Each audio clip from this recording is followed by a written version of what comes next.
Hello, Distiller listeners. I just wanted to take a quick second and let you know that you can find every episode of The Distiller, along with photos, links, and more information on our website, which is thedistillerpodcast.com. And if you're enjoying these conversations about meaningful work, please tell your friends, share our posts on Facebook, Instagram, and Twitter. And finally, if you'd like to help us make more episodes, just look for the Become a Patron button on our website to learn more about how you can help support the work of The Distiller. Thanks.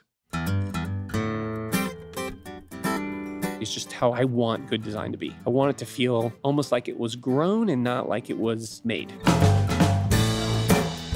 I'm Brandon Dawson, and this is The Distiller, a podcast about how we find meaningful work and how we find meaning in the work we do. My guest for this episode is industrial designer Colin Nourie. Colin is the owner and founder of Collective 10, an independent design firm, and although his background in design is varied, these days he specializes in and is known for furniture and systems design for companies like Herman Miller and Steelcase, and his client list includes design work for the Bloomberg offices in New York and the Contemporary Art Center in Cincinnati. He's not going to tell you this, but look at his website and you will see the numerous industry awards he's won, including, as he will mention in our conversation, Geiger's first ever win of a Neocon Gold Award in 2013, which, if you didn't know, like me, what that means, it's a big deal in the industry. We have featured designers of all different stripes on The Distiller. I love talking with designers because they approach problems in life and in general in fundamentally different ways than a lot of us do. Designers actively look for ways to apply creative thinking to all sorts of problems, and generally, they believe design is about more than just aesthetics. I have been looking forward to talking with Colin about his work and getting his insight into what design means to him, how he approaches his work, what questions he's trying to solve both in his immediate work and in his body of work for a long time. Colin and I met at the absolutely beautiful Red Feather Kitchen, a contemporary farm-to-table restaurant in Cincinnati's Oakley neighborhood. Hospitality specialist Sibilka Story opened the doors to us early on a snowy Friday afternoon. She poured us coffee and made us right at home. You can check out Angie Lipscomb's lovely photos on our website for a glimpse of this absolutely beautiful space as you listen. So I love the minutia of furniture design. When it's done well, it's the perfect confluence of form and function. And when you get into systems furniture, as Colin does, the number of factors you're trying to bring together increase exponentially. My partner, Sarah Rose, always says I have a puzzle brain. I like crossword puzzles. In another life, my puzzle brain might have found its perfect landing place in this kind of work. But for now, I'll settle with being able to probe the mind of people like Colin and get a peek into how they view the world. And hopefully, you'll enjoy it as much as I did. Here is my conversation with industrial designer Colin Nourie on The Distiller. Let's start off just, I like to let people sort of describe themselves. So tell me, first of all, what your work is. So I'm an industrial designer by training, and I do a lot of product design, primarily in the furniture industry. So I came from a family of like architects and engineers. So it wasn't like, and I was actually planning on going to medicine. Okay. So somewhere along the line in high school, got down this path of like, well, maybe I don't want to do that, you know? So a friend of mine introduced me to this weird profession called industrial design, which I'd never heard of. And so investigated it more and found out that I really loved it. Okay. You know, I mean, to me, it was this really nice blend of like the visual arts, science, business. It was like a little bit of everything. Yeah. And I think that a lot of my family was kind of wired that way too. So that's how I saw the model, you know? Right. So that's what, so I've been doing that now for 26 years. Okay. Which it sounds like a lot to admit it now I think about it. But it goes by fast. Yeah. And most of the work that, I have a very small studio, so most of the work that we do is in the furniture industry, like I said before. So like contract furniture for office. Herman Miller is a really big client. They've been a client of ours for a decade. Outdoor for hospitality. So kind of like, interestingly enough, all the things that make either interior or exterior spaces kind of really useful and memorable, and hopefully compelling at the same time. So what all falls into industrial design?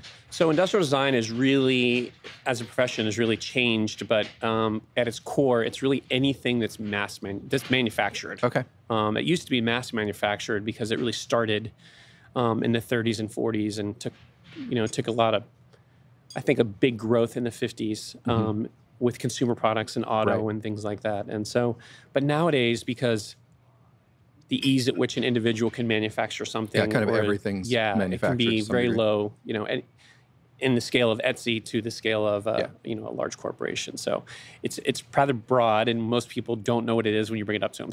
Yeah. But you've done product work, you've done furniture work.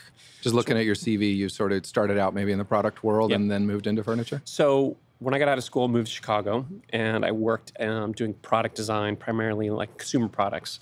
So packaging, consumer products, and then got into this. My transition into what I'm doing now was kind of like anything in life. You just kind of, a path comes down your way, and you just say, all right, well, I'll try that out.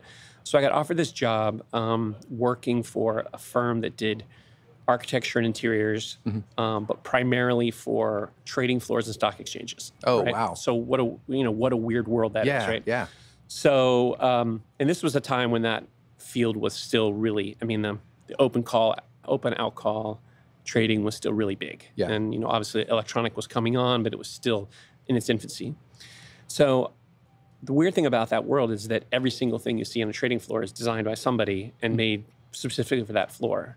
So we had this firm. What does that even include? Because the pictures that we see of the trading floor, nobody's using furniture. They're standing shouting at each other. Exactly. So the kind of stuff. So first of all, I always like this analogy that it's like one of the most expensive spaces that you can build, for starters. At that time, an office space was like $150 a square foot in Chicago, and the trading floors, they spent about $750 a square foot. Wow.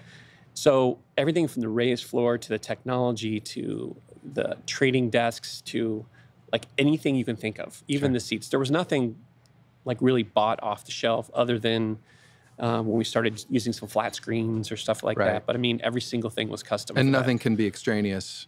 Yeah, it is like, I can't even describe it. It's like a mix between, a shook and an office and like a triage unit all at the same time. Yeah. And I've been I was on the floor, fortunately, for like some really great things. Like when I happened to be standing in the Chicago Options Exchange in the pit where Chrysler was sold. Because I was having a meeting, right? We just had these meetings all the time. We stand in the pit, people would trade around us. And as I was standing there, Lee Iacocca made a bid to buy the company. Oh my God. And like a third of the floor came and jammed us in, that we were locked in the pit. We couldn't get out. This woman and I and another gentleman, and I'll never forget that. It was like one of those things like, how fast commerce happens. Well, it happens this fast. Right. And sort of stuck in the running of the bulls. Yeah, it was one of those great things. Thankfully we were pretty protected, but it was quite a scene. So I got into that world, and that just was one of those things where when you have to design everything, it's kind of like you have to learn about everything. So it was more fabrication than manufacturing, but it was a really great exercise for a few years and doing some stuff. And we did work not only in the United States, but I worked on trading floors in Paris, and TIFF in Paris, and the Life Exchange in London. We did two in China. What a specialized world. It was a crazy specialized world, and I think there was only a few firms at the time doing it, and honestly, very lucrative world. Yeah, we sure. had a very nice office at a very nice firm, and it was we had a lot of fun. So, but we worked a lot. So that's kind of like this weird transition into, I would say, furniture scale, because prior to that, I'd been doing more things that, I always joke that stuff you can put on shelves. Yeah. And then I transitioned into this world of furniture where a friend of mine he worked at an architecture firm.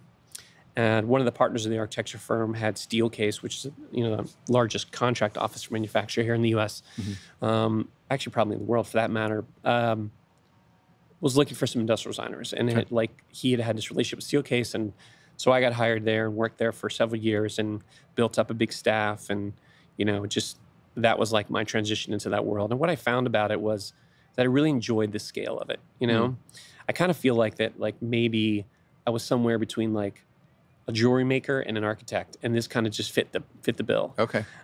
Because I grew up with this real appreciation for design from my family and our discussions. We would debate things at home and stuff like that. So which some people might find odd, but like it was just kind of like how we did stuff. No, but it was in your consciousness. You grew up aware of design as a thing. A lot of people don't have any consciousness that design, that the things that they encounter or sit on were made by somebody and were designed by someone. Yeah. Right. And I also was lucky enough to have a dad that just thought he could make anything. You know, not that he was such a skilled craftsman, but like there was just things that he would be like, oh, well, I'm an engineer and I can figure this out. This can't be that hard. Somebody figured it out. He's always like, I'm probably smarter than the guy who did this, so I can do it, which wasn't always the case. But so needless to say, it was like the whole trial and error of growing up and watching stuff like get built and fall down. And it was like, it was okay to do that. Like it didn't have to be perfect. Yeah. And I think that really was a big eye opener for me, was like that you can really kind of experiment in the world. It doesn't have to be so finished. There's a phenomenon. I need to go back to the episodes. I think your episode will be episode 49. So there's been a few. There's a phenomenon that I've experienced that there are, there's two kinds of people in the world. One of the ways in which you can say there's two kinds of people in the world is people that grow up with the idea that their ideas can become physical things in the world, and people that don't, that have no sort of inherent or internal sense that their ideas could become physical realities. And I really do think that it's a pretty clear divide between those folks and what they end up doing as a result. I completely agree. And I think there's like two parts to it too. And I think that one being kind of shown that you can make stuff, right? And whether that be a digital product or whether that be a piece of furniture, or whether that be your own home, or whatever it might be, that the whole world's full of inventors, right? So especially when you go, oh, I'm an industrial designer, then they sit down with you and share every idea they've ever had. Let me show you my drawings. Right. So exactly. Yeah. Here, can you make this for me? But I think that like the pulling back the curtain and knowing, like understanding how things are made. And I always say that to my kids, I'm always on them about that. I'm like, do you know how much time it took to like make this, or like, show some respect to that, It's always advocating for the designer, That's right? somebody's work. It's somebody's work. Yeah. So I think that like pulling that back and going that like, it doesn't just magically happen. Like people don't just go, oh, there's glasses in the world, or there's chairs in the world, or, there's a lot of time spent into things. Probably more time than people really fully imagine. Right. Years of time. I think that like what's cool about that is once you pull back the curtain and say like, wow, I understand how that is. And that's truly what I do as a profession. Like I just help people make stuff. Even the manufacturers we work with now, you would think that oftentimes that they're like, oh yeah, I totally know how to do this. We make this, we sell these products. But when you do something that's slightly different from how they normally produce something, it's like derails their system, right? Right.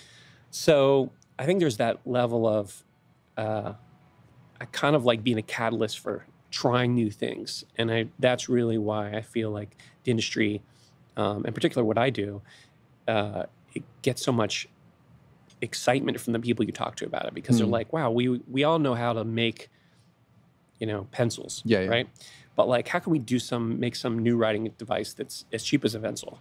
Like, I have no idea how to do that. That's what they would say. Like, can you come up with some ideas? So like, to me, my currency, I feel like with my clients is really outside of experience, and just like I like to say is when I'll stand up in front of clients and talk is like, what makes me a good designer is I've made a ton of mistakes, which they always find like kind of like funny, instead of me being maybe more egotistical and saying why I'm so great, look at all the great awards I've won. Yeah. It's like, I've just made a ton of mistakes. I'm like, so I can save you guys from doing all that, right? I mean, like we've experimented so many times, right? And not so much failure in the products that sell, but failure in getting to the products that sell as quickly as possible. And, and I wanted to talk about this today, and I was thinking about on drive over here, but like to me, people go, what makes design great? And I don't understand it, and I think, it's hard to pinpoint when you have a finished thing, whether it's a finished album or whether it's a finished object, or maybe a piece of architecture or even art, something that the person's demonstrated what they've done. And I think that to me, as I've gotten older, what I appreciate so much about it is, there's kind of two parts to it that to me makes great design. It's courage and questions. So like when you're answering the right question, you can really be successful. And I just find that that's a real area where the world doesn't know where to go. Like, what questions should we really be answering, right? I made that comment about, climate change when I walked in here. It's like a good example about that. It's just, were so many questions. What questions should we really be answering? So Yep. one, being able to understand that. And secondly, courage. So like for a creative person, a screenwriter, musician, whatever, it takes so much courage to like put yourself out there. And when people haven't done that and their professions don't lend themselves to demonstrate who they are or what they do, they don't really kind of have that appreciation for it. But it takes a lot of yourself to put into it. And then when you gotta step up and be like, all right, I'm gonna put this out into the world. The world might not like it, or the world might, love it. So I think those, like, to me, when I meet designers who are maybe some good friends of mine or people I really admire, I feel like that, like, the things they pursue and just like the courage that they throw into it is really inspiring. It seems like you can. I've done a lot of interviewing and hiring of people, and one of the things that I think is a differentiator of somebody who's early career versus sort of experienced is willingness to talk about failures, willingness to talk about their weaknesses. You ask somebody about, like, when's the biggest time that you screwed up, and somebody new in their field isn't going to want to show the weaknesses. Somebody later on, they have the awards, but they're also going to be cognizant of the fact that those failures and those mistakes were what got them to the better ideas. I was also thinking, just as you were saying that, I just read an article last week in The Atlantic or something that was talking about, I think the article was on the failed promise of technology. It's basically, why are we not driving flying cars? And where are jetpacks? Yeah, exactly. And the answer that the author of the article gave is because the brightest minds of our time are not solving the biggest questions of our time, because profit got in the way of progress. If you want to simplify it to that, it's interesting to hear you sum it up that way.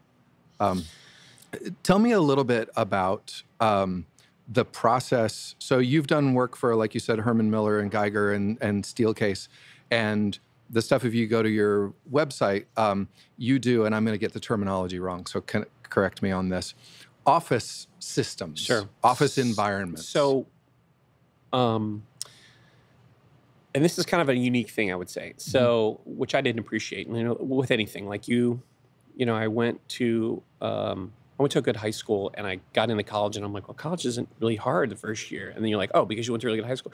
And then you get out of your school, and you get a good job, and you like have this great job, and you go to a new job, and you're like, why am I wow, that was a great job. I don't appreciate it. So you never appreciate anything. So I had this position in Chicago, and we were working. This was when we were working consulting for companies like Steelcase, and they make the way that industry was at the time was set up is it was like 30% of their sales would be in systems furniture, right? Okay.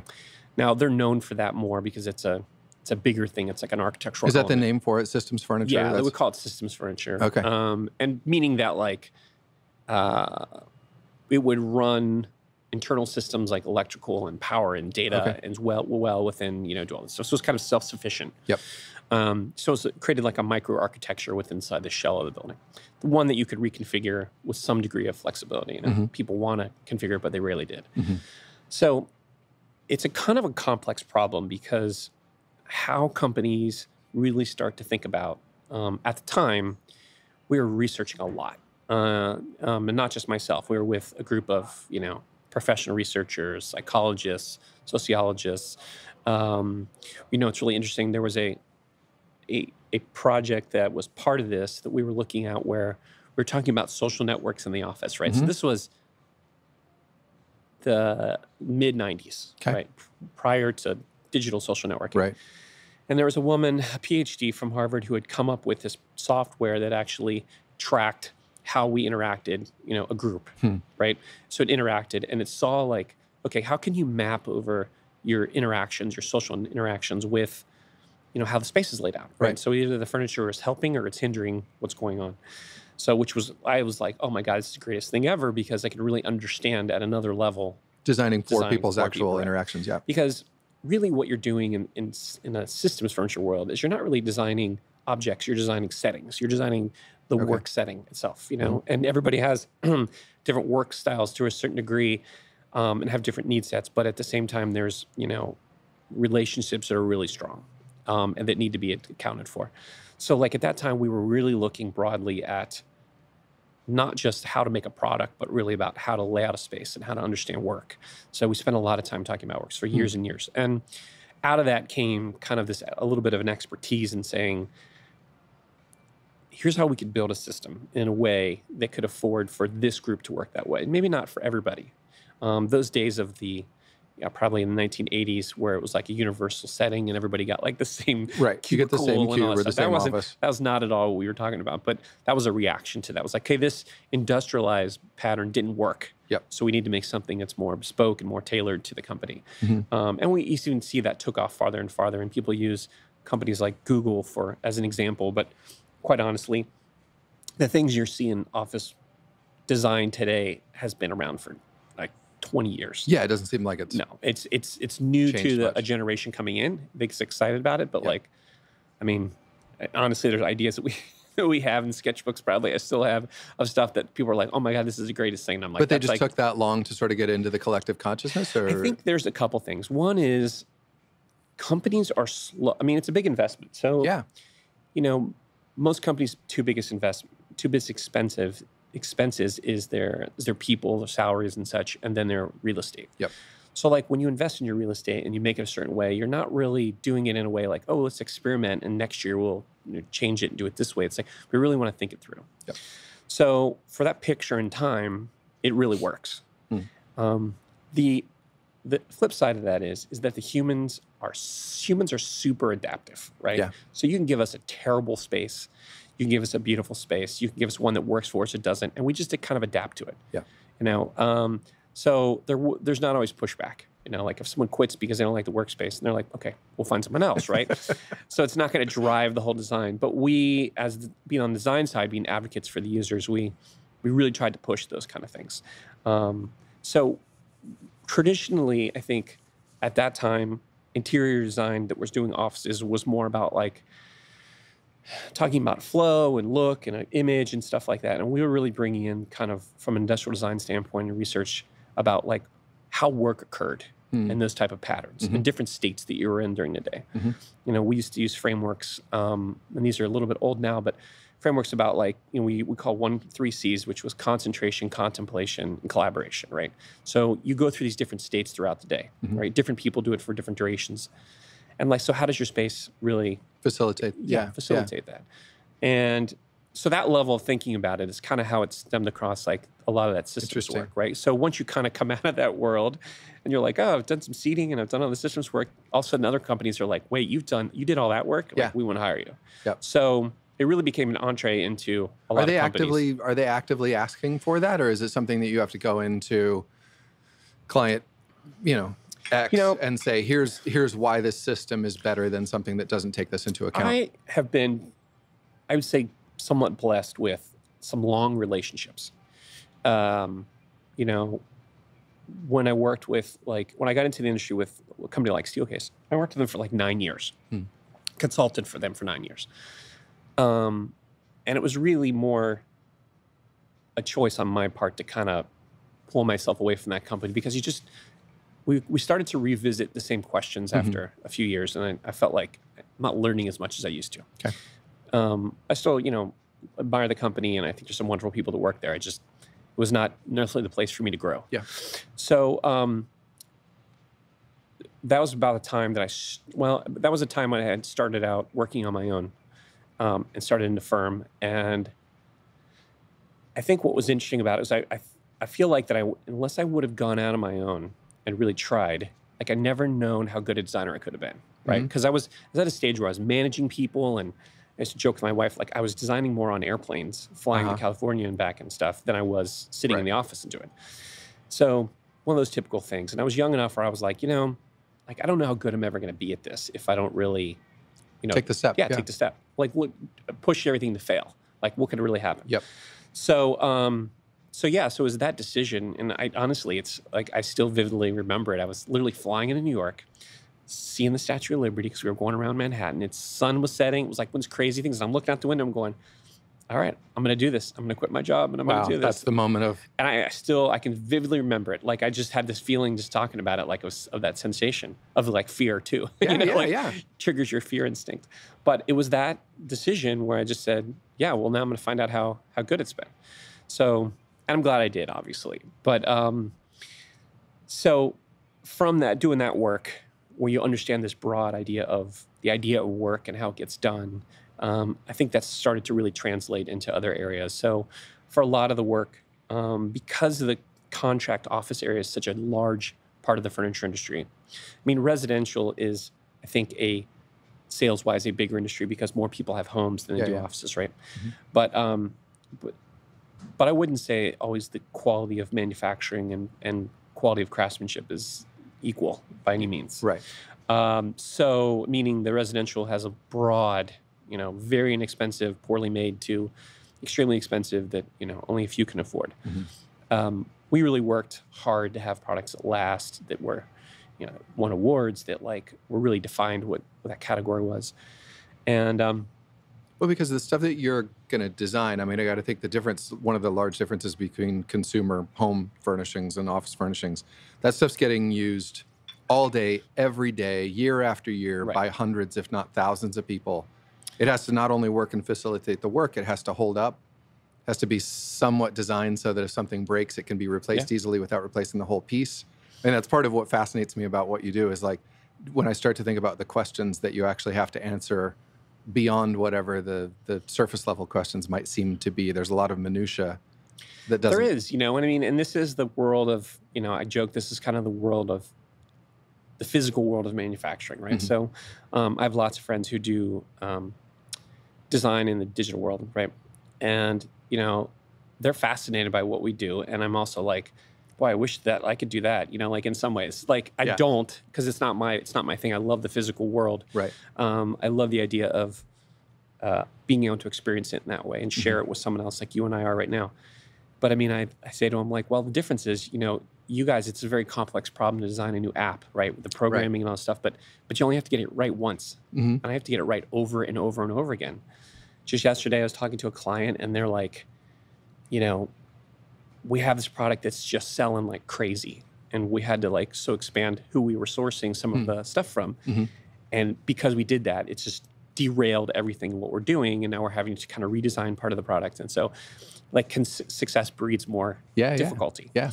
And the inverse of that as well is that you can design that app, and if you release it and it's not perfect, you can release a new rev. Right. You do this with your line of an office system. Right. It's got to work out of the box. You don't get another chance to do version 2.0. It's right. If you sit on the chair and it breaks, or you fall on the ground, you could be liable. Where right. If my app doesn't work 100%, you just write a meeting review. Right. So right. There's a different aspect to it. Yeah. But they're just different problems, like I said. So it's just a different problem altogether. But you asked me the question about getting to here. So when I finally started my own firm, what I found so interesting is I think what I talked to a lot of people who were people, some I did not know initially, and some are people whose kind of work I admired. And I asked them about what it was like to work on their own or having it from. Some people had, a few of the guys were they had 100-person design and creative firms. Other people were 5 people, and which is, between 1 and 15 makes up 95% of, or 98% of, most of the industry. That's true of a lot of professions. But I talked to them and they were just they really loved what they did, but they regretted that they weren't able to do the work anymore, the people in the larger firms. And so I think that for me early on was one of the things where I was I really always want to be involved in the work. Yeah. I'm not doing this so that I can go manage 50 people. So how can so that was the problem. That was kind of the question I asked. How can I do that, make a living, feel successful, all those things without, having a huge staff or having that model be the model. Right. There are days where I wish I had 100 people working for me and I could just go do the work back. But yeah. So that was kind of one of the impetus of it. And then because I wanted to see what I could do, I went through, I think my education and early in my design career, admiring some other people's work and being well, how did they get to there? Yeah. How do you get to that stage? And I don't mean just in fame and exposure. It's more about that's a really great product. That's a really great chair, or this is a really great thing that you did, or I totally appreciate how you rethought this, very familiar problem. The challenge with what we do a little bit is it's a very accessible and familiar context in which your products live. So whether it be like a restaurant like we're in now or your home, but I think that the need for striving for some level of reinvention or innovation, even at a micro level. By that I mean maybe it's the material, maybe it's the same sustainability, maybe it's how it gets delivered, maybe like all those things. Yeah. I think there's so many opportunities still to innovate in that area that people are like, how many more chairs do we need in the world? And it's like, well, right. Every time you introduce one goes away. I mean, like it's not like that every chair that was first created is still manufactured, right? But in the same regard, why is there museums full of all those chairs that were designed in the past, and there's not of watering cans that have been designed since so it's like there's a value to it. It's an intimacy that exists, and I think that physical intimacy is one of the things I really love about this industry. You sit upon things, you sit within things. You're like it's something shared with people. Right. So I think that's always people are always at the center of kind of what I do, and I think I really think. As I've gotten older, I think that's the thing I appreciate the most. It's interesting that this show is about work, and I hadn't even really made the connection that part of what you do is design these environments in which so much of this work takes place and facilitates it, and hopefully is both brilliantly designed, but also is somewhat invisible in that it so seamlessly facilitates what needs to happen. Right. That it is the background, it is the context. It's one of those things where squeaky wheel gets the grease. It's like if you're thinking about it too much, it's probably because it's not been designed well enough to do what you want it to do. Yeah, I'm a tough person to go and sit in restaurants and do all that stuff because I'm like, they didn't do a very good job here, or why is that way? And when I offer my help, they're not always very receptive. You could redesign this. If you did this differently. But I think that what's interesting about that is that I've grown to feel like that the particular products that I work on are things that you can't just do, like I'm using as an example, you can't get right the first time, right? When you're a young designer, you're like, I'm gonna design a chair. You're like, there's like a lot more to it than just, drawing one up or building one or whatever. I mean, not only in the comfort of it, but the longevity and the wood sourcing and understanding what's, going on here and where it's coming from. And I've seen very high-tech manufacturing, and I've been to, Southeast Asia where we're building everything by hand. Some of the outdoor clients, and what's so fascinating about that is that like we're all this need for product, the type of product we're doing, just exists for everybody, right? Now, every culture kind of has their own variation on it. Like the chair is a kind of a new artifact in the world. Where most people sat on the ground, most people sat on pillows. I mean, entire countries and cultures didn't have real furniture in this course that, from a kind of Western European model of like we sit at a chair, we sit at a table, the formality of it. So it's really interesting to go back and be involved in cultures where kind of get an observation of how they live inside their homes, which I had a chance to do. And just to see how people use stuff differently, because I'm sure I have a very narrow biased view on like how things should be used because that's just how I've conditioned to. But it's also designing for that culture and for that use. And let's take a second because there's also anytime I interview somebody who's an expert at something, there's sort of the assumed context that the novice just doesn't have. Let's talk about a chair. Absolutely. Let's talk about an Eames chair or like just pick a chair. Tell me why, I'm assuming you probably have one in your head even as I say that. Tell me about that chair. What went into, what do you imagine were the decisions that were made in the design of that chair, and why is that chair both functionally sort of perfect and also a work of art? How do you think about that? Well, I think there's some criteria, and hopefully like I give you some criteria to think about the chairs that you're going to experience, right? And there's a lot of great ones out there. And not just as objects and artifacts, and also representative of a time. So they were an embodiment of something that was going on. So when we talk about, what's the nostalgia behind the Eames stuff, which obviously Herman Miller's a proponent and manufacturer of all that work. In the 50s, there was like this real drive to kind of push consumer manufacturing, right? And ironically, what Charles and Ray and the staff were trying to do was produce very low cost, inexpensive furniture. Like they would be. It's not so much I anymore. would think they would laugh at how expensive stuff is now, but Yeah. or they would be excited because So they were trying to make it accessible, actually. they were trying to make it very accessible. Okay. And I think that with the growth in the 50s and the early 60s, and mostly the 60s, but of that flexibility and that kind of like starting to experiment with manufacturing. And, so they kind of said, well, how can we do this? And they were very much, how can we do this on our own? We can make our own presses with the plywood chair. So those were things that were like embodied at the time with it, but we've been able to translate them into the world today, right? Like I have some of those chairs in my home, and why in 2020 do I still have a chair from the 50s that was designed in the late 50s? So because it still functions, one, so there's a longevity to it. So I think that one of the criteria is that like you look at an object like that and say, what's its lifespan? Now, where we talked about technology, where technology can get overwritten with different versions of itself, seating as an example doesn't really happen. Yep. Our legs are never going to bend the other way. We're still going to need to sit.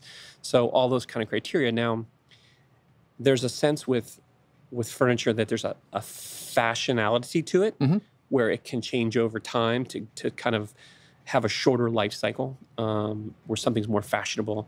Yep. When you see a picture of an interior in the 70s, you're like, oh yeah, it's so 70s because of all these things, right? You have this idea. Same way with fashion and culture. So a chair itself, just in the sense of the chair you're sitting in right now, like the idea of duration has something to do with it. So the interaction we're going to have on it, right? So is it scaled in such a way that there's one person and it's a very formal sit? You can't like turn around and sit backwards on it, is kind of predictive that way. But also the duration, so it's comfortable for a certain amount of time. So the classic, back in the 20s and 30s, some of the original cafe chairs in Europe, right? I'll use that as a great example. They were lightweight and stackable. Well, they were almost stackable. And because the cafes were only allowed to have like 4 or 5 tables outside, right? The streets were very small. So all those constraints kind of drove the chair design. And they got these inexpensive chairs that weren't that comfortable. So why would you not that's not such an un-American thing. Like, why would we not make comfortable chairs, right?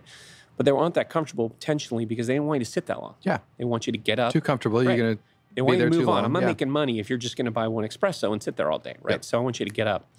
So there's an intentionality to it in terms of like, I want to influence your behavior. So you have to really think about like how furniture starts to influence behavior. And that's when we were talking about the office, or we talk about outdoor, or hospitality in particular.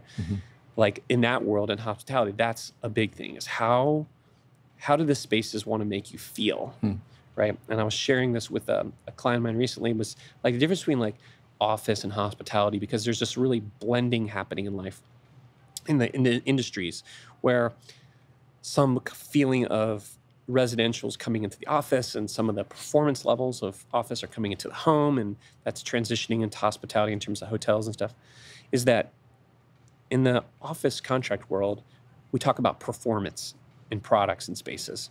And we talk about it in hospitality, we talk about it in terms of motion. Like, what is the feeling I want them to have, right? So when you come into a space, you're like, oh, I want this setting to trigger a feeling when you walk in, the seating to have a feeling and stuff like that. So the products themselves are kind of manipulating how you experience that, right? So there's like another level to like, it's not just a chair, it's actually driving, it's a key factor to like how you're experiencing the whole space. Shaping the experience, right? Yeah, completely. And hospitality is usually a good example because they can be very intentional about what they're trying to do, right? I want this to feel really energetic, or I want this to feel very comfy, and I want it to feel like, I don't know, very country, like from an aesthetic standpoint. But all those things kind of contribute to the experience. Okay. So that's one, is about just the duration in which you sit, the intention of what you're doing. So like to evaluate a chair as an example, or whatever you're sitting on this bench, is it like, well, what's the intention of why I'm here? Like, how's this making me feel, right? When things are out of scale or in small scale, stuff like that. It's like when an adult sits in a little kid's chair, like we used to do when we had kids at Waldorf, right? Yeah. You just sit there and you have your conference, and you're like, it's such a funny experience. I loved it because I just thought, see how the adults act differently when they're in these little tiny chairs that we can technically sit in, but they're way out of scale for us. But it changes your whole experience, changes your demeanor. Your experiences, it changes your demeanor. Right. Nothing else changed, but you sat down on the little chair. So Yeah. we're much more able to be influenced by the products than people are conscious of, I think, most of the time. And I think that's something I talk about a lot, but I don't know if it's something that's easy to communicate. You know? Is that the kind of thing that with your clients, for anybody creative, there's sort of the level at which you pull back the curtain and the level at which you don't even try because you don't expect them necessarily to get it? Do you know what I mean? Yeah, I totally know what you mean. Yeah, I think it's your audience. You have to speak to the audience that way. I mean, I have some interactions with like clients that we talk like in historical terms about those kind of things. And then other ones, they're look at you blank face and say, so wait, how are we going to make this? No. And how much is it going to cost? So you kind of have to meet them where they are. Right. But I think that part of my, it would be unfair for me not to share all that with them, right? Yeah. So either do it in a presentation form or a conversation over coffee or dinner. It's like really to try to get them so that as we do more work, that those questions and distinctions are in their head. And they know you're thinking about that and you're giving that level of attention and thought to what you're making for them. Like, what's successful about this? Well, why is it successful? When you're evaluating. So I'll get back to the question you had about how does something come about, like a project, which would be related to that. But how do we kind of make decisions about things? So in design, the way my work process is, or our work process is primarily about like, we'll start with, once we get like kind of some briefs are, 4 or 5 pages that talk about the brand and give us all this direction. Well, let me stop you just for a second because it's actually a whole thing that I wanted to ask you about, and not because I want to derail you, but because I want to take one step back. Does it start with the brief? Does a Herman Miller job start with a brief, or does it start with you've created something and you're giving them an idea? The larger the company, the larger the client, the more important the brief is to them, because their investments can be larger. Okay. Right. And not to say in the scale of, or the ratio of like the size of their company to their investment, but they know that like we want to get this right. Yeah. So we do some research. We really define the problem. So they give you, they define the problem based on the framework of looking through the window of their brand. Yeah. Like, this is what we think it should be based on what we think, how we see the world. And I think that's one of the things that it took me in the beginning of working to like really become better at. When I first started working on my own, my goal, I think subconsciously, was to be a great consultant. And I did that for a few years, and I got pretty good at that. And like, wow, everybody liked me, and I was just really on time, and I did all this stuff. But I was like, but I don't know if they really like think my work is that great, right? And like, that wasn't the reason. Where these other guys who were getting hired all the time, who were now friends of mine, but were like total train wrecks. And like, we're awesome, but it was like, well, there's terrible consultants. Like, why do you keep hiring them? They're like late all the time. They don't show up. But they were just so talented. They're like, wow, it's just like the end result is so great that. What is the difference between the consultant work and the designer work in that sense? I'll explain to you. So being a consultant for me in the context of industrial design was being hired to, like in a traditional time and materials kind of role, where you consulted to them and advised them on some product. Like, you might say, okay, we have this brief where we want you to do it. And then once that project was kind of like done, then it was like everything was done. Okay. So for our industry in particular, which is not unique to this industry, but it's a little bit unique, is that the other model that we use now, and I've made an investment in 5 or 6 years ago, maybe a little bit more now, 8 years ago. I guess it's longer than that now I think about it, to work on a basis of royalty agreements, right? Okay. So we share. Yep. So we come to them. So they'll sometimes give us a brief. Sometimes they'll be like, hey, we really kind of need something in this category. We come to them with an idea. We co-develop it, and we share in the royalties for the life of the product, for a time period of 10 or 12 years, or depending on this. Okay. So all the systems work, all the seatings work. So make a portion of all those things. So, and it's just a different way of working, because you're really working in partnership. Yeah. And you kind of, that's what I define kind of more of a designer role, like where you are working in that partnership, where the consulting one is, and when I still do a little of this, but not as much, because I find it, now that I've done the other way, it's not as satisfying all the time. Depends on the client for sure. But I think that like, because it truncates the value that I can add, you know, like the ongoing value you can add, where it's like, there's just a fine brief and it's this fine period of time and things like that. I got to imagine as well that it changes your level of investment in various factors. When you are, when you're getting a royalty on this thing, you're interested in making sure that it can be manufactured at low cost, because like all of these other factors that as a consultant you're not bought into because you're at a flat rate or your time and materials.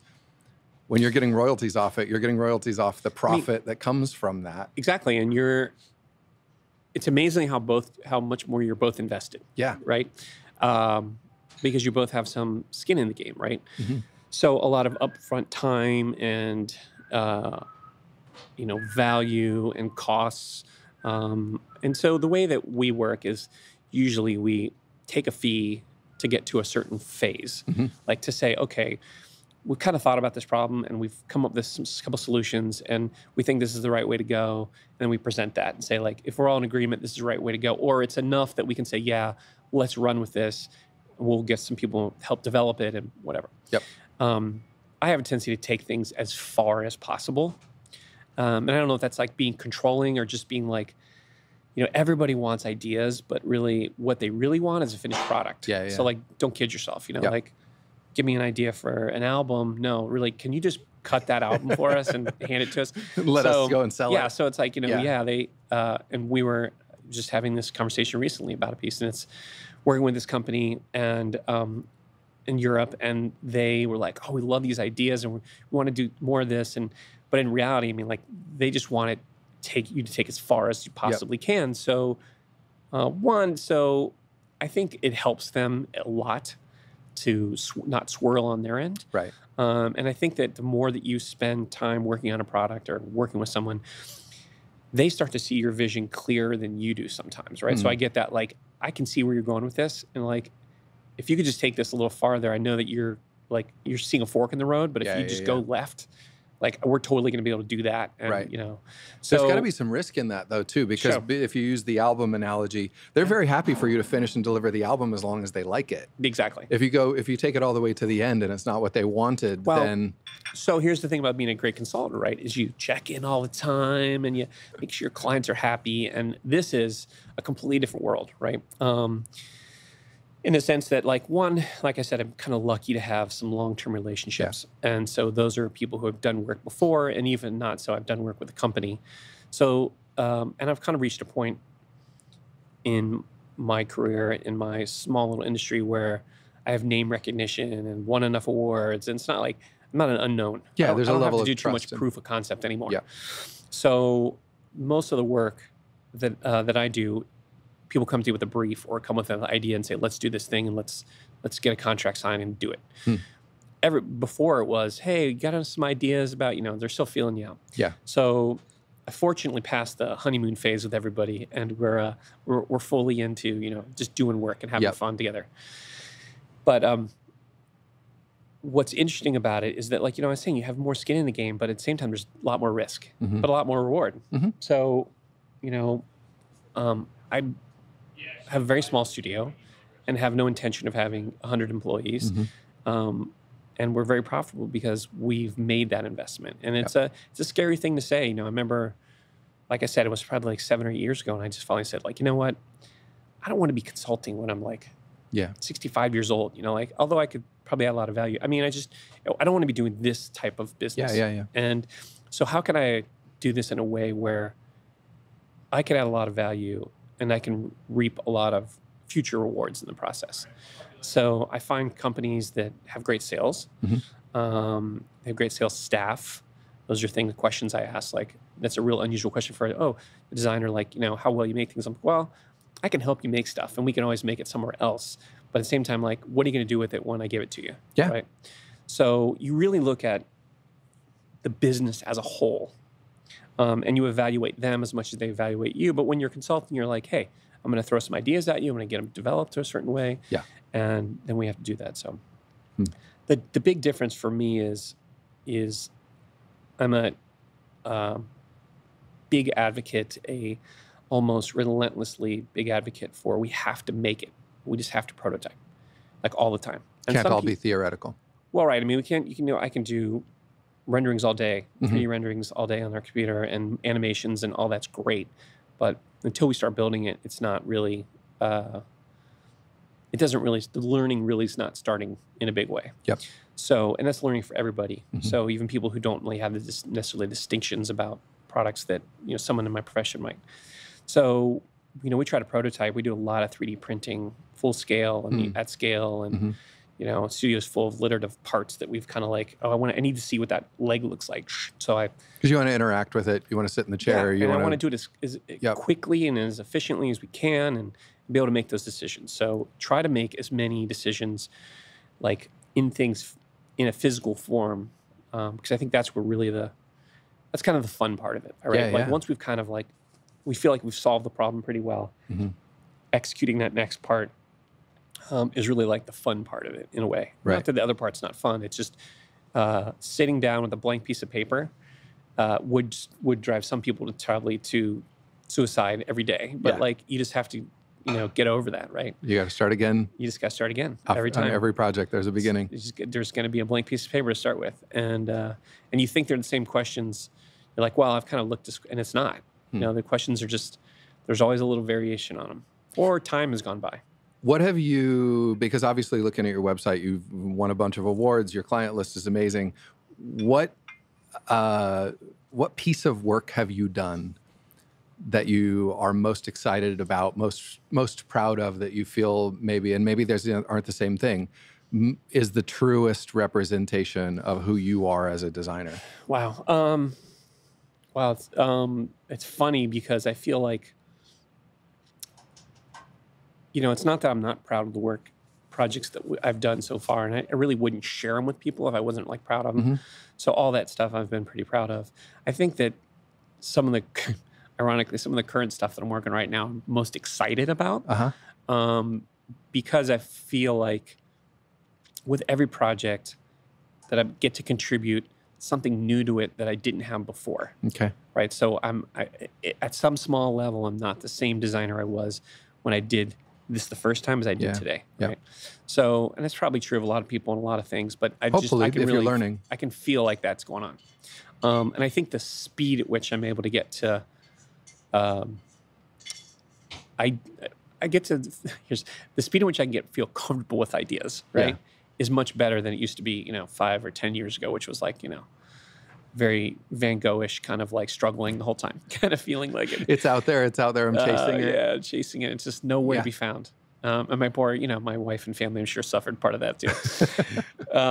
But I think that, in the past, I think one of the most rewarding projects that I did in the last few years was, and it's rewarding for a couple different reasons. It's not just because, I think that's a great product and it's done real well. I did a case good system for Geiger. Geiger is a brand of Herman Miller, and they're like very high end. They're like the, Mercedes-Benz of the furniture industry. Wonderful company, great manufacturing. Just like they did so many things right before I ever got involved. Well, I took a lot of the knowledge that we talked about gaining from there about work and how things put together, and we did this project together, which was the biggest thing I'd ever done. We did it in, like a year or less to get all the major work done, which was usually like 2 or 3 years for them. It was fast. I think that was because part of that thing, like I had a lot of knowledge. This was easy for me to do because I had already made a lot of mistakes in the past, right? Like I already knew which direction, right? And it just came together so well. We won. Now they're a company that has been around for many years and had a tradition of doing this type of work. Like they were like the industry, a little bit of industry standard in terms of quality and design and stuff like that. And they'd never won any nearly major awards for this product category, which was the majority of their business. You said case goods. What is that? So case goods are freestanding. You can go there right now and see examples of all this work. So anyway, well, I was going to say, what was really nice about it is that we really pushed hard to make a very beautiful, simple, clean, not with a lot of options. I mean, they had traditionally been one of those companies because when you make stuff out of wood, you can kind of make it anything, right? So when you offer standard product, it's like, it's kind of standard because everybody modifies it and all this stuff. So I was like, look, if we can cover 85% of what people want and leave the rest to like us experimenting and the market kind of telling us what they want, then I think we'll be successful. And that was definitely the case. I mean, they, 2 years, 3 years into it, they're like, we're doing some custom stuff, but we're like not anywhere where it was before. We were kind of like a very expensive wood shop. Yeah, I mean, it was just like people wanted to modify everything. And I wouldn't have realized that that was an option though. When you do something at this level, that people can come back and say, "Well, we like what you did. We need a custom." Let me give you an example of the product. So the product, obviously, it was beautifully made, and we did a really nice job of kind of creating some innovation in the planning of it where it needed. In a traditionally very conservative kind of market, like for private offices. And this product went into the open plan, and it was primarily for like law firms and insurance and financial. So very, I'd say, high-end businesses, right? That were very image conscious. Where the lawyers. But to do a private office, a normal standard size private office, an individual workstation that like Herman Miller might build a person might spend like $3,000 per person, chair and everything like that. So to do one of these work settings in the private office was about $25,000. Wow. So I mean, and these lawyers are partners, and they're like, and a lot of times they're just giving the firms like, we're giving you 30 grand, you can put whatever you want in your office and that kind of stuff, right? So when they're moving into new firms. So we had a lot of clients like that, which like pitching to people who just, they wanted everybody's space to be different. So there's a lot of flexibility in it. But what I found is we really were able to achieve some like really great details that didn't exist in the product category before. And we executed them well. And then, the end result of what kind of stuff, for instance? How materials kind of came together. Okay. I'm a big believer in kind of like, I make this analogy, kind of like designing like a tree, right? There's no screws that hold the branches on. There's no so I love products that are kind of seamless. I recently had to write about an outdoor collection that's coming out with one of the copyright people. Like one of the influences I had for this thing, and this is relevant, is, I was like, one of the pictures I had that kind of drove the design of this thing, it really was like probably almost too much an influence, is this 1958 Porsche 356. And it's just this beautiful ragtop seamless thing. And I go, and it kind of like embodies just how I want good design to be, right? I want it to feel almost like it was grown and not like it was like made, Right. Although I appreciate, manufacturing and how it all comes together. I just I don't want to see that, especially when you get into these higher end products, right? That doesn't exist. So we moved this product. So the idea was that we had this for the open plan in the private office, and they traditionally only did private office Geiger. So it was kind of a new venture for them. Okay. So it's hugely expanded the statement of line, but it really, what I taught them is that we have these core components, we can use them both, and there's really not as much new stuff as you think there's going to be, because they thought they were just going to have to do two different completely things. So we were able to do a lot with a little. And I think that was just from years of knowledge on my part, and, trying stuff and not working and stuff not selling here or doing great there and saying let's not do that. So it was been really successful for him, which has been fantastic. But, at the award show, the show that Neocon in Chicago, which is a big contract furniture show every year. So when we launched the product, we won the gold award for the show. And they had never won a gold award before, which I wasn't aware of, actually. Someone told me that much later.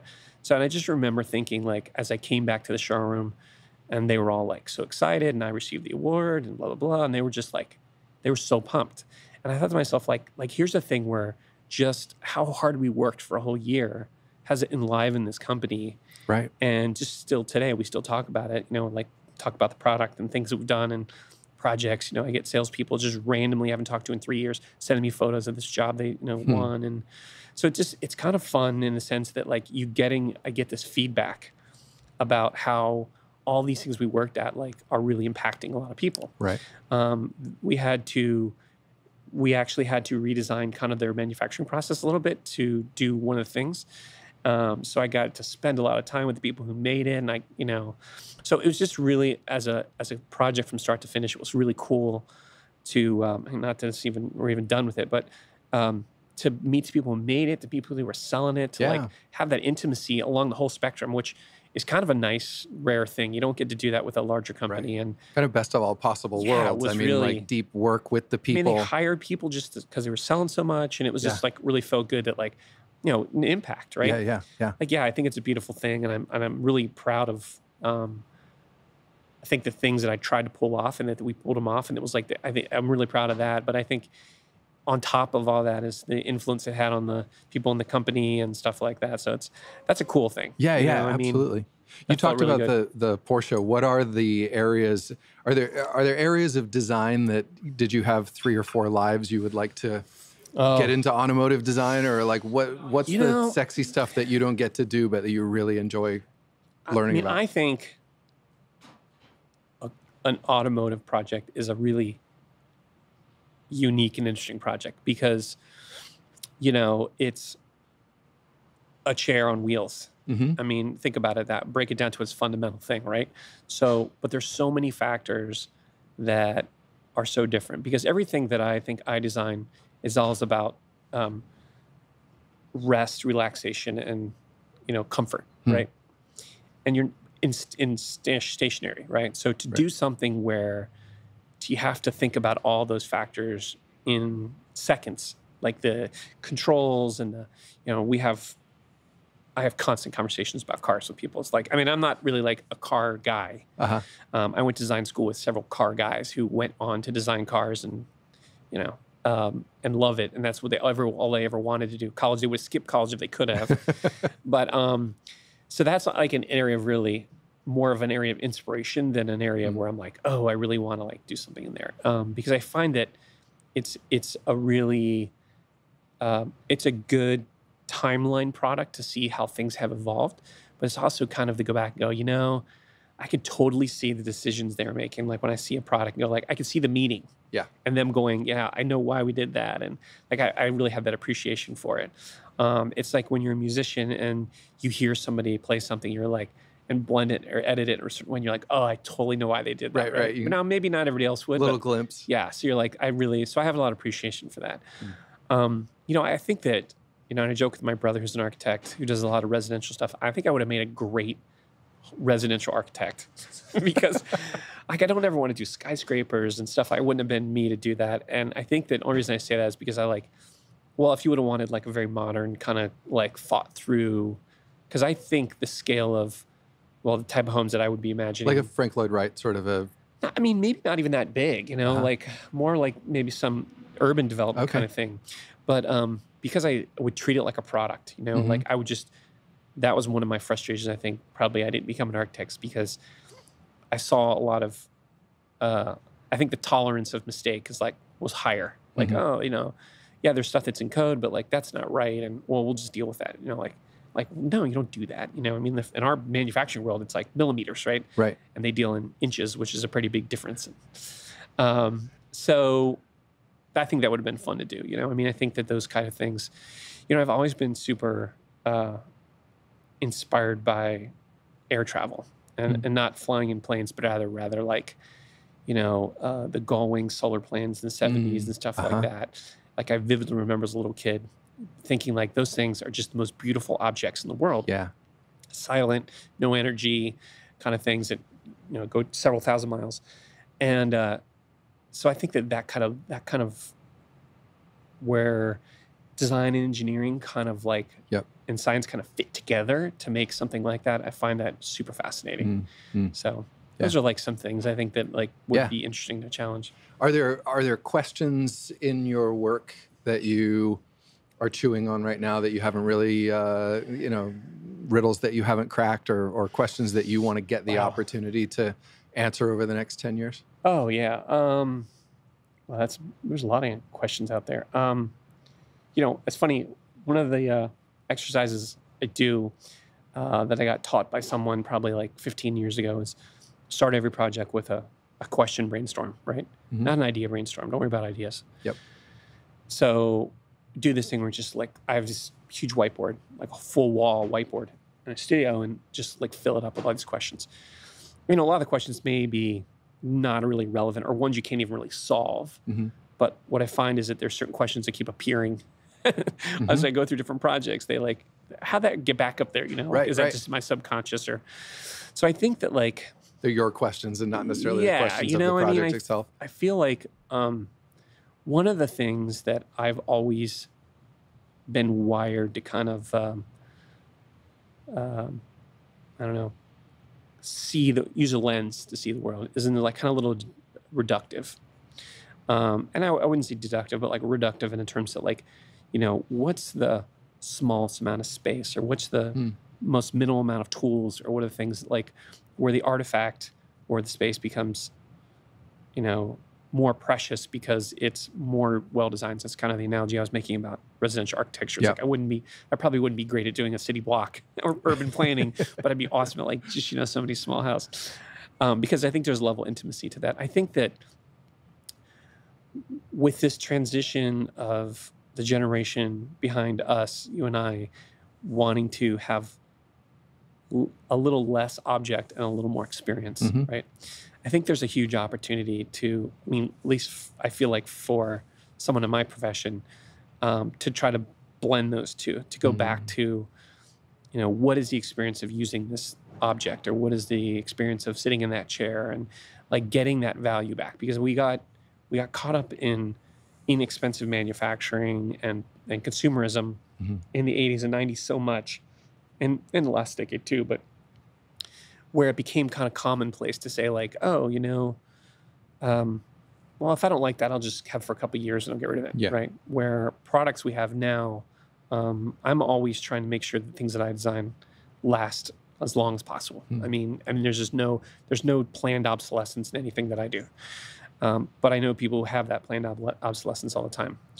I was just in discussions last night with a client of mine who's on the West Coast, and we were just talking about this very simple product that we're working on. And his thing was like, I just want it to be like, I want to have this thing till like it's almost rusted out. You know what I mean? Like, just until someone's like, I have to throw it away because the company doesn't exist anymore. you know, like it's that kind of thing. And I feel like that's an aspiration, but I think what's underlying to that is that there's that experience you have with it, right? Whether it's nostalgia or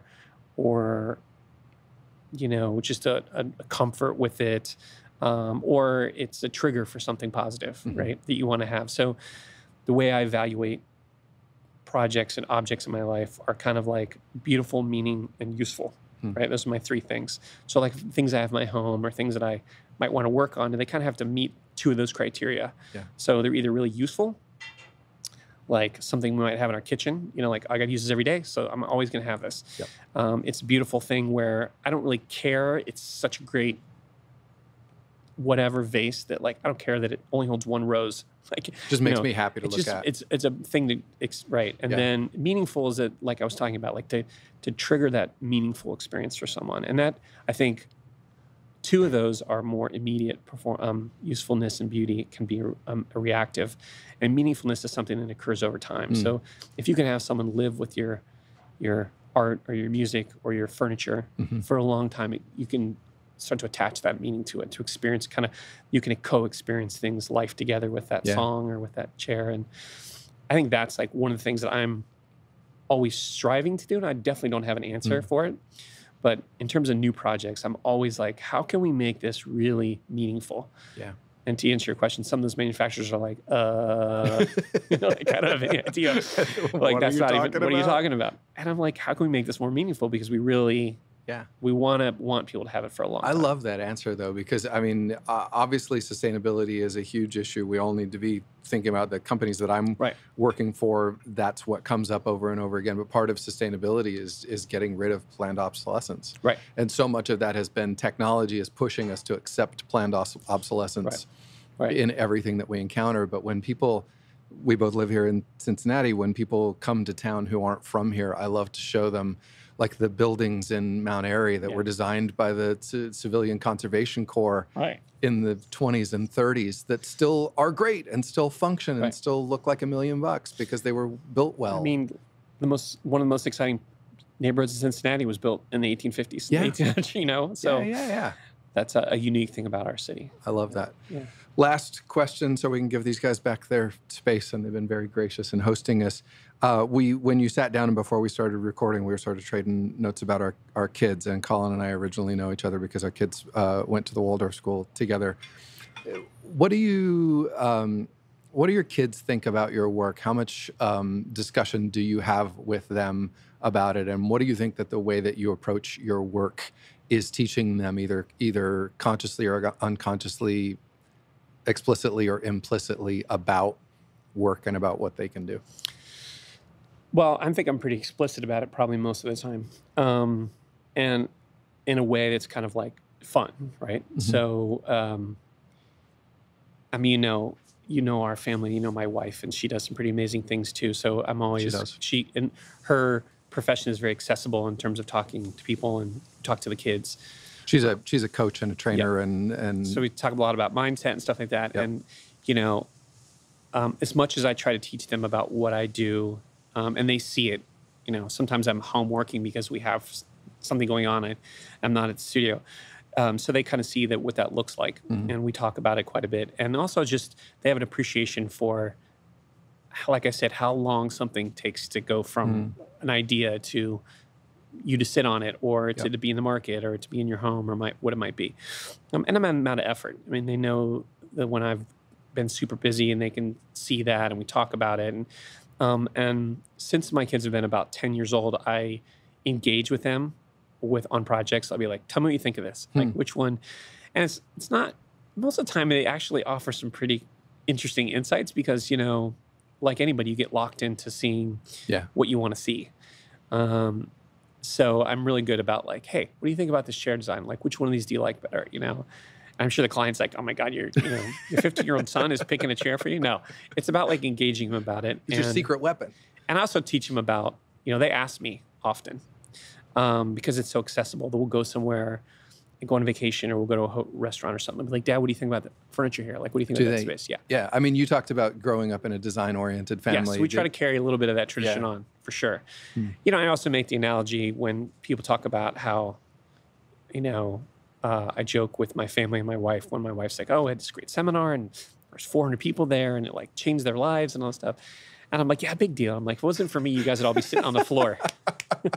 I love it. So I'm always like, yeah, don't undervalue me either. But there's some context. Yeah. So no, I think that they know, I think like, the idea of saying you're a furniture designer is like a misunderstood, analogy for what it is. And that's why I like to use the word industrial designer, because it's not all I've just done is furniture. I've done other things too. But so yeah, I think it's part of I think that creativity is part of our kind of DNA in the family, for sure. Yeah, I love it. Yeah. Well, they're already doing great things. So whatever you're passing along to them seems to be working. Thanks, man. Colin, thank you. This has been great. I love getting a little bit of a peek behind the curtain into the work that you do. And for people, you can go see it all because it's all on the website at collective10.com. Thanks for the time. Thanks. This episode of The Distiller was recorded live at Red Feather Kitchen, a contemporary farm-to-table restaurant located at 3200 Madison Road in Oakley, Cincinnati, Ohio. Many thanks to Red Feather Kitchen's chef Brad Bernstein and hospitality specialist Sibilka Story for letting us in while they prepared for the Friday evening service. Red Feather's exquisite farm-to-table menu combined with the beautiful and inviting setting make it one of the gems of Cincinnati's vibrant dining culture and a great place for a great conversation. Check out our website for photos by the amazing Angie Lipscomb, as well as links and more information. And be sure to say you heard it on The Distiller when you call Red Feather for reservations. And of course, thanks to my guest Colin Nourie. What's the old phrase, writing about music is like dancing about architecture? Well, talking about design is only half the picture until you see the photos of Colin's work, which you can see, including projects we talked about on today's episode from Herman Miller, Geiger, Steelcase, and more, all on the Collective 10 website at collective10.com, where you can also learn more about Colin and see the extensive list of awards that I mentioned earlier. Find all of that, links to Collective 10 on the web and on social media, on our website at thedistillerpodcast.com. The Distiller is produced, recorded, and hosted by me, Brandon Dawson. Our show is mixed by Justin Golden, logo designed by Scott Ryan Design, and videos by Mike Helm of Minute Moments Pictures.